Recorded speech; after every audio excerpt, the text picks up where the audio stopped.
क्या आपने कभी खाना खाने के बाद अपनी चेस्ट में बर्निंग सेंसेशन महसूस की है? एसिड रिफ्लक्स वाकई में बहुत परेशान कर सकता है, लेकिन अगर आपको समझ आ जाए कि ये क्यों होता है तो आप इजीली इस डिस्कम्फर्ट से बच सकते हैं। सोचो, अगर आप उन फूड्स और लाइफस्टाइल हैबिट्स को अवॉइड कर पाओ जो ये प्रॉब्लम ट्रिगर करते हैं, तो आपकी लाइफ कितनी ईजी हो जाएगी।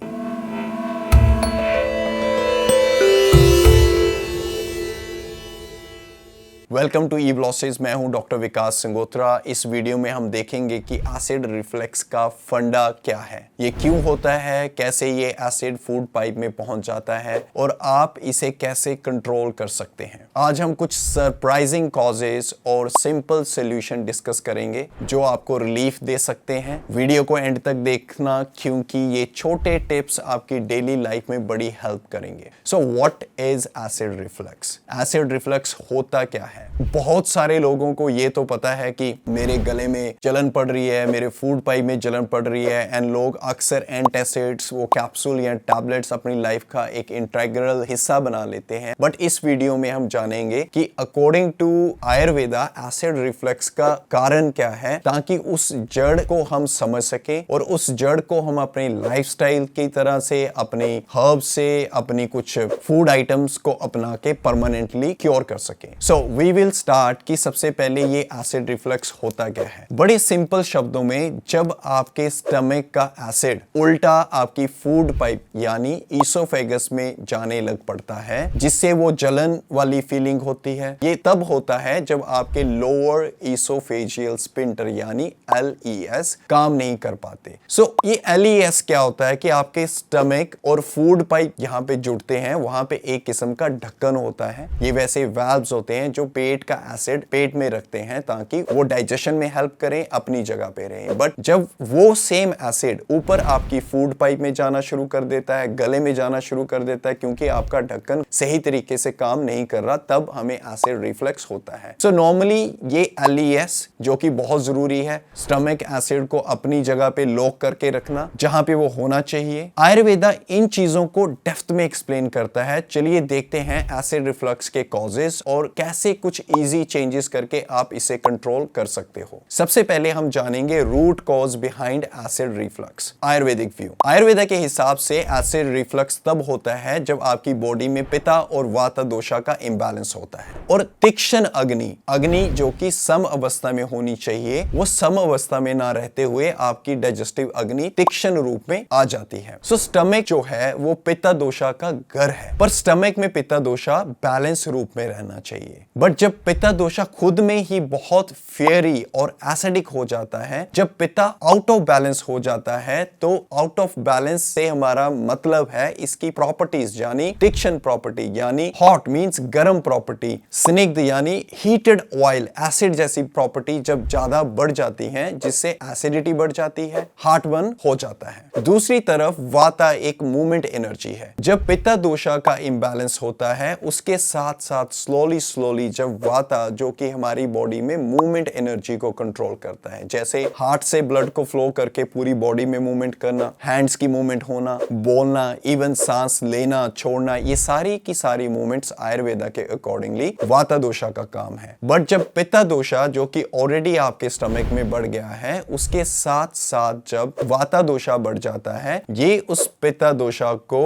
अपने साथ ऊपर की तरफ ले जाना शुरू कर देता है, यानी वो पित्त का फ्लो स्टमक में ना रखते हुए ऊपर की तरफ ले जाता है, जो कि हमारी फूड पाइप है या गला है। उस टाइम पे हमें एसिड रिफ्लक्स होता है। ये हमारी डाइजेस्टिव फ्लो को डिस्टर्ब कर देता है, बिगड़े हुए एक्सेसिव पित्त को ऊपर पुश करता है, जिससे आपकी ईसोफेगस में बर्निंग और रिफ्लक्स की प्रॉब्लम होती है। आप इसे इमेजिन कर सकते हैं एक वोल्केनो की तरह, एक ज्वालामुखी के अंदर जो मैग्मा है वो हमारे पेट का पित्त दोषा जैसा है, फेयरी एंड प्रेशराइज्ड। जब वोल्केनो का प्रेशर बहुत बढ़ जाता है तो वो इरप्ट करता है, वो ऊपर को उड़ता है और मैग्मा बाहर निकल जाता है। उसी तरह एग्जैक्टली ऐसे ही जब पित्ता ओवरहीट होता है और वाता उस फ्लो को डिसरप्ट करता है तो एसिड रिफ्लक्स होता है, बिल्कुल वोल्केनो की तरह। अब हम जानेंगे कॉमन कॉजेज जो कि एसिड रिफ्लक्स को लीड करते हैं। चलिए अब देखते हैं वो कॉमन चीजें जो एसिड रिफ्लक्स को ट्रिगर कर सकती हैं। सबसे पहले हम बात करेंगे फूड आइटम्स की। ऐसे फूड जो पित्ता दोषा और वाता दोषा को एग्रीवेट करते हैं, जैसे चाय एंड कॉफी। इन दोनों का नेचर हॉट होता है जो आपके स्टमक के एसिड को बढ़ाते हैं। फ्राइड फूड्स जैसे कोई ग्रीजी बर्गर, फ्राइज, ये हेवी फूड्स डाइजेशन को स्लो करते हैं जिससे रिफ्लक्स ट्रिगर हो जाता है। एंड इवन फ्राइड चीजों में तेल की मात्रा ज्यादा होती है, फ्राइड चीजों में गर्म तेल होता है।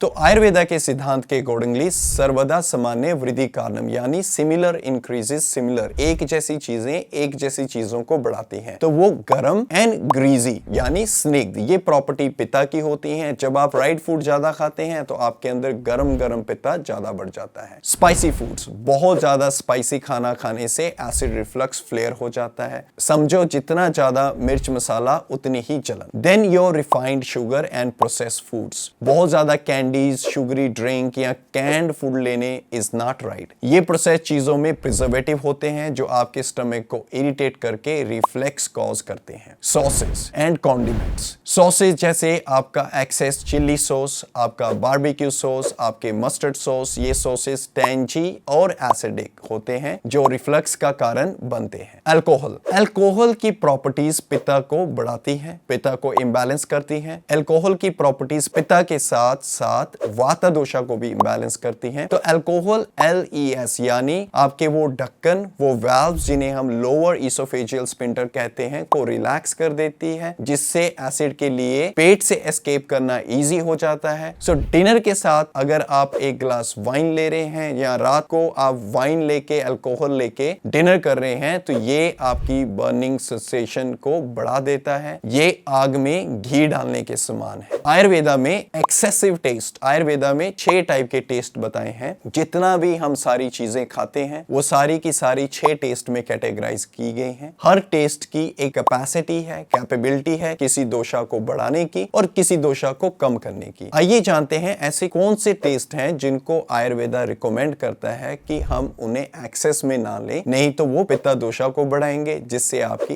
एसिडिटी बढ़ेगी। सबसे पहले हम बात करेंगे सावर टेस्ट की, यानी खट्टा टेस्ट। लेमन और विनेगर वाली खट्टी चीजें आपकी एसिडिटी को बूस्ट करती हैं। तो अगर आप लेमन को सैलेड पे स्क्वीज करते हो, केयरफुली रहना, ये आपके एसिड रिफ्लक्स की प्रॉब्लम को और बढ़ा सकता है। पंजेंट टेस्ट जैसे तीखा taste, soy sauce, black pepper, red chilli flake जैसी स्पाइसी चीजें डाइजेशन को इरिटेट करती हैं। अगेन ज्यादा मसाले, ज्यादा प्रॉब्लम, ये आपके एसिड रिफ्लेक्स को बढ़ाती हैं। Then is your salty foods, यानी ज्यादा नमकीन चीजें। अगर आप ज्यादा नमकीन खा रहे हैं, आप ज्यादा चिप्स ले रहे हैं या कोई भी हाईली सॉल्टेड फूड ले रहे हो, ये आपके डाइजेस्टिव बैलेंस को डिस्टर्ब करता है। ये आपके पित्ता एंड वाता दोषा को बढ़ाता है जिससे आपका रिफ्लेक्स का इशू और बढ़ता है और ये एसिड रिफ्लेक्स का एक मेजर कारण बनता है। अब हम बात करेंगे ऐसे कौन से लाइफस्टाइल फैक्टर्स हैं जो आपके एसिड रिफ्लेक्स को बढ़ा सकते हैं। सबसे पहले स्ट्रेस। स्ट्रेस डाइजेशन को मेस करता है यानी बिगाड़ता है। जैसे किसी बड़ी मीटिंग या प्रेजेंटेशन से पहले स्ट्रेस फील कर रहे हो तो ये रिफ्लेक्स सिम्टम को ट्रिगर करता है। सो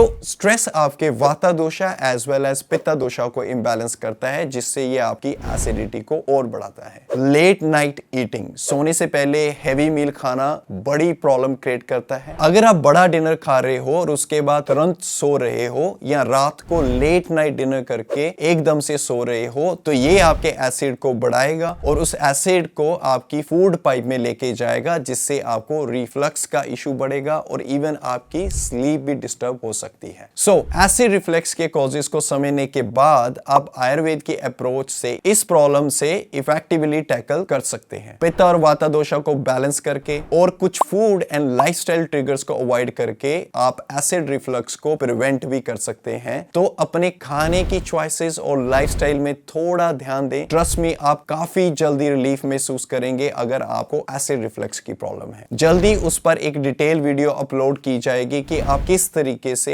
एसिड रिफ्लक्स को कंट्रोल कर सकते हैं, कौन सी होम रेमेडीज यूज कर सकते हैं। अगर इस वीडियो में आपको एसिड रिफ्लक्स को बेटर समझने की मदद मिली तो आप इसे लाइक करो, सब्सक्राइब करो और ऐसे और हेल्थ टिप्स के लिए और नोटिफिकेशन बेल को प्रेस करो ताकि हर अपडेट आप तक सबसे पहले पहुंच सके। एसिड रिफ्लक्स के बारे में अपने एक्सपीरियंस या क्वेश्चंस कमेंट में जरूर शेयर करें। मैं ट्राई करूंगा कि आपकी प्रॉब्लम्स का सॉल्यूशन आने वाली वीडियोस में दूं। तब तक के लिए stay healthy and stay happy. Lots of love to all the beautiful souls out there. Namaste.